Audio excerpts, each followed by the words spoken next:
Welcome back to Cure for the Common Game. Today, in deck number 991, we're going to talk about Hurkyl, Master Wizard. I mean, actually, we're not going to talk about him. Hurkyl. I'm going to read this for what it's worth. At the beginning of your end step, if you cast a non-creature spell this turn, reveal the top 5 cards of your library. For each card type among non-creature spells you've cast this turn, you may put a card of that type from among the revealed cards in your hand, put the rest on the bottom in a random order. So, at your end step, if you played an instant of sorcery and an artifact, you get to flip the top 5, and if there's an instant of sorcery artifact, you get those to the hand. Which is not bad. I don't know that I have ever cast the commander. I started from the deck from Hurkyl, and I just, because I read non-creature spell, and that's where I started going off the rails. So, ladies and gentlemen, I present to you How to Lose Friends in 100 Cards. Okay. Before we get to the meat of this, let's go ahead and get our mana fixing out of the way. We're in mono blue, so it's not hard. We do want lots of rocks, though. We have a Soul Ring, a High Tide. Remember High Tide, we'll come back to it later. Arcane Signet. Thought Vessel, kind of important in the mono blue deck, you know. Commander Sphere, Sapphire Medallion, Midnight Clock, Worn Power Stone, Sky Diamond, Felwar Stone, Nyx Lotus. Now, these are all things that most of them produce blue mana. Producing blue mana is important. And then I classify As Foretold as kind of ramp because here's the beautiful part of As Foretold. If you're not playing with it in your blue decks, you might want to think about it. Yeah, you get the time counter on it, sure. Once each turn, you may pay 0 rather than pay the mana cost for a spell you cast. So, you get to do the free 2-drop on your turn, and then on somebody else's turn, you get to counterspell for free. Yeah. On each opponent's turn. We also have some card draw. Howling Mine, here again, we'll come back to it. And the fixed Howling Mine, the Dictate of Kruphix, Mystic Remora, is really good, especially early game. Frantic Search, and Gush. Now, I saw non-creature spells, and I said, you know what is not creatures? Planeswalkers. So I'm like, I'm going to make a mono blue Planeswalker deck. Yeah, it sounds not very good, doesn't it? Because we have, there's Kasmina, and Will Kenrith, and Karn the Living Legacy, Jace the Architect of Thought, Teferi, Temporal Archmage, Teferi, Temporal Pilgrim, Teferi, Master of Time. There is Jace, Unraveler of Secrets, Jace, Arcane Strategist, Narset, Parter of Veils, kind of works well with that Howling Mine, you know, kind of works. Tezzeret, Betrayer of Flesh, and Tezzeret, Artifice Master. So, here we are. Yeah. Lots of Planeswalkers. The problem with Planeswalkers is I have 0 creatures in the deck. 0. None.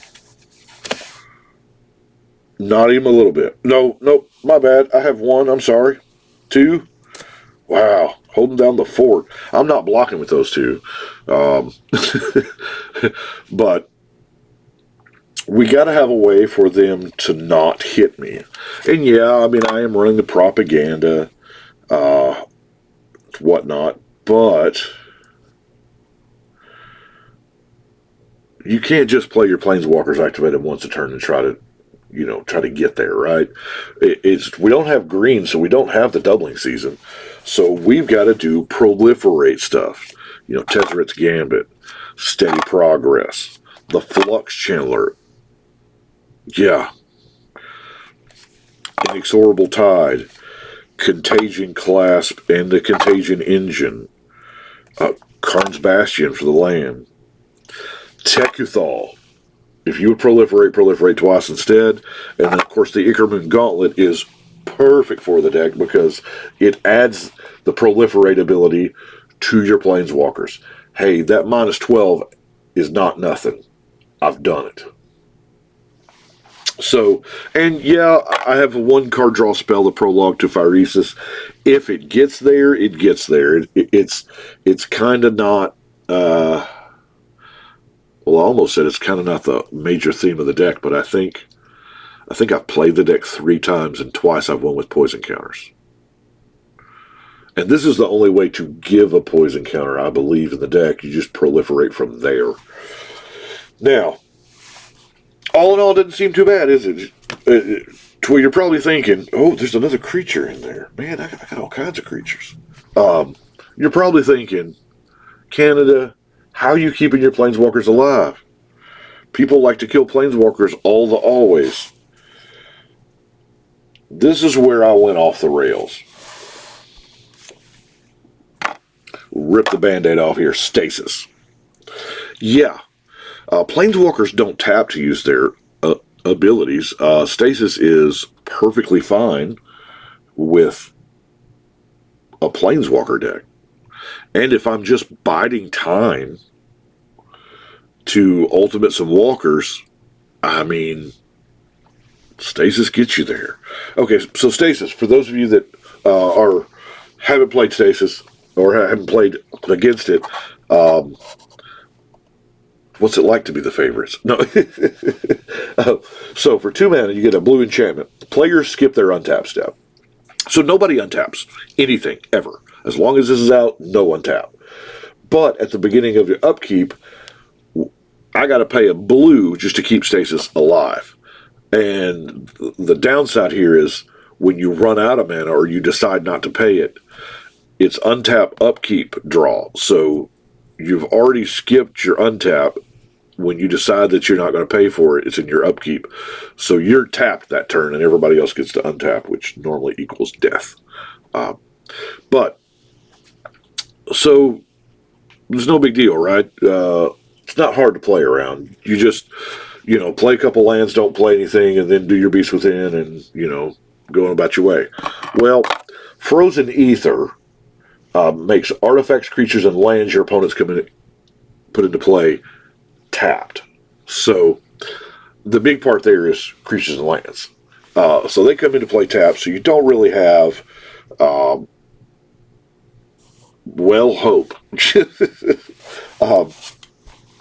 And generally, we play a tap-out format. Commander is, how many times have you been playing and heard something along the lines of, oh, 1 more mana and I can cast my Commander again. And they tap out to do it. So I haven't really had to work that hard. Timing is, if I look around and I see everybody's lands are tapped, and I've got Stasis in hand, it's happening. But if somebody is holding out, we have Mana Short that taps all their land and empties their pool, which is important because once you declare tapping somebody's land, they're just going to say, well, I tap them for mana. Okay, that's fine. It's gone. So, how do we keep Stasis around, right?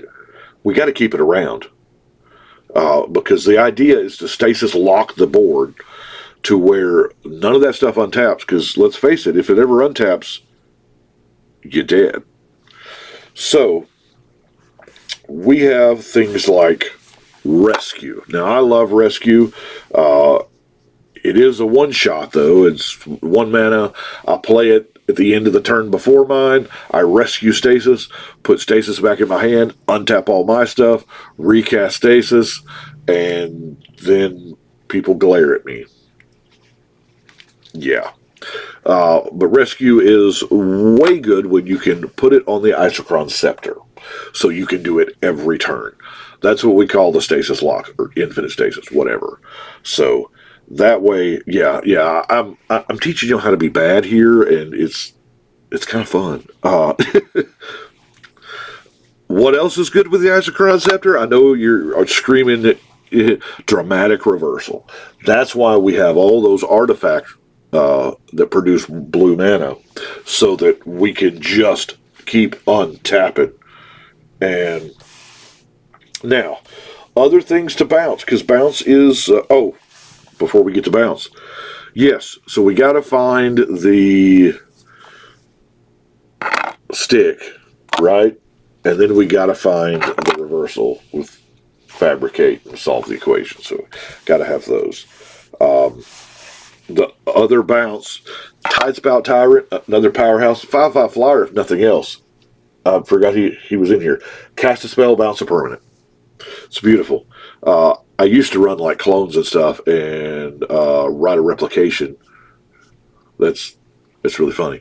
But when you start just bouncing everything, because you're, evacuation, you play evacuation and you get to bounce all their creatures, and if Tidespout's out, and take your untapped land. Boomerang, just another way to put stasis back in the hand. Capsize is a way to also do it to where you can stasis lock.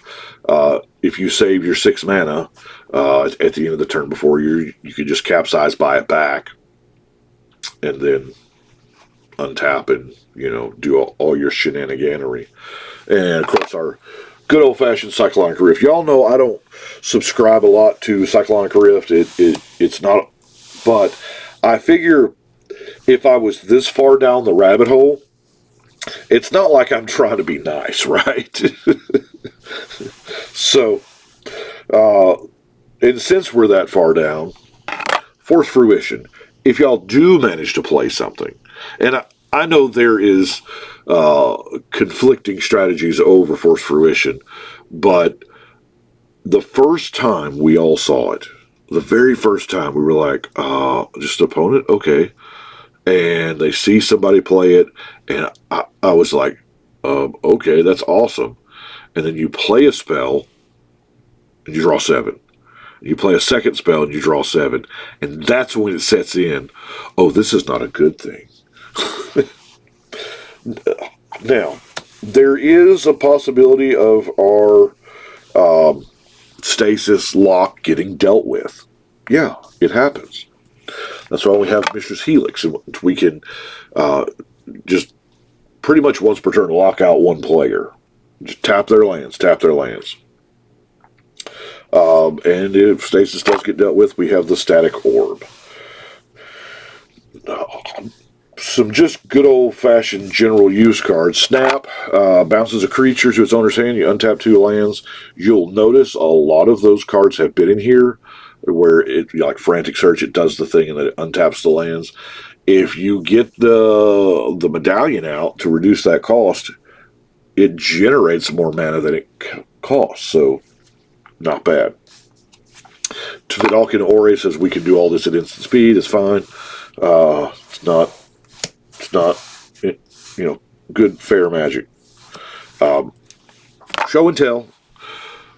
You're like, why show and tell? Well, if you've got out, if all their stuff's coming into play tapped, what does it matter? And generally, we're doing it early enough. The idea is to do it early enough and to drop the planar bridge so that we can just start going to get our pieces. Generally, you don't have to play out a stasis game. Once you can demonstrate the lock and demonstrate, okay, I'm going to do this until I win or this until you die, it's generally over with. Exhaustion, just a one-shot stasis, We got our 2 non-basic lands, which is the Remote Isle and, of course, the Reliquary Tower. And the best 2 for last, right?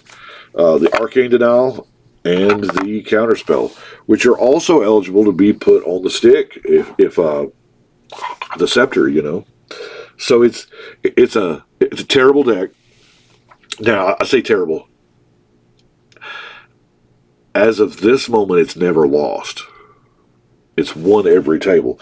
But it's not a feel good win. You know, it's one of those that you break out like once a month, and you're like, oh. And I would imagine it gets really hard at bigger games. 3-4 player games is what I have played it at. I don't think I've jumped over to the big table yet and played 6-8 players with it. We do a lot of that here, but yeah, it's always good to play the villain every once in a while, right? And with that, it is time to shuffle and cut.